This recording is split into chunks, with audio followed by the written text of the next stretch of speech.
যার সামর্থ্য আছে কিন্তু ওয়ালাম ইউদাহি, সামর্থ্য থাকার পরেও সে কুরবানি দেয় না, ফালা ইয়াকরাবান্না মুসাল্লানা, সেজন্য ঈদুল আজহার দিন আমার ঈদগাহে না আসে নামাজ পড়তে।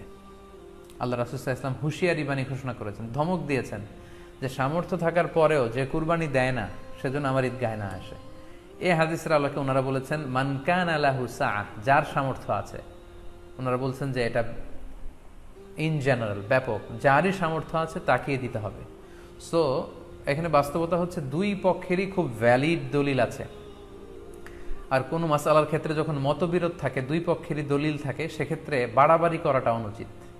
বরং এটা হচ্ছে ইসলামের সৌন্দর্য, এখানে প্রশস্ততা রয়েছে। সো যারা মনে করে যে ফ্যামিলির পক্ষ থেকে একজন কুরবানি দিলেই আদায় হয়ে যাবে, তাদেরও দলিল আছে, তাদেরকে সেটা করতে দেওয়া উচিত। তবে আমরা এটাকেই সাজেস্ট করি যে প্রত্যেক সামর্থ্যবানের উপর কুরবানি দেওয়া উচিত। এতে করে যিনি কুরবানি দিবেন